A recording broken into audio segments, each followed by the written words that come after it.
Hello students, आज हम जानेंगे फोकस और फोकस दूरी किसे कहते हैं गोलीय दर्पण में।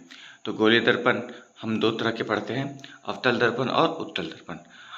तो अवतल दर्पण में फोकस जो है बाईं साइड बनती है। देखिए किरणें जब आ रही है ना, तो एक फोकस पे मिल रही है इसमें। तो इसी जहाँ पे टकराने के बाद किरणें मिलती है उसे हम फोकस कहते हैं। और फोकस और पोल की दूरी को हम क्या कहते हैं? फोकस दूरी कहते हैं। ये अवतल दर्पण के केस में है। अब उत्तल दर्पण के केस में देखते हैं बच्चों। उत्तल दर्पण में देखिए प्रकाश आने के बाद विखंडित हो, यानी कि चारों तरफ फैल रही है।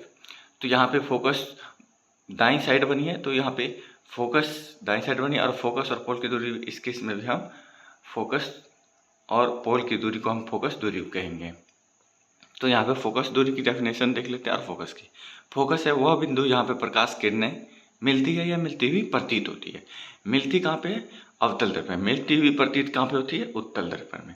फोकस दूरी, फोकस और ध्रुव के बीच की दूरी को हम क्या कहते हैं? फोकस दूरी कहते हैं।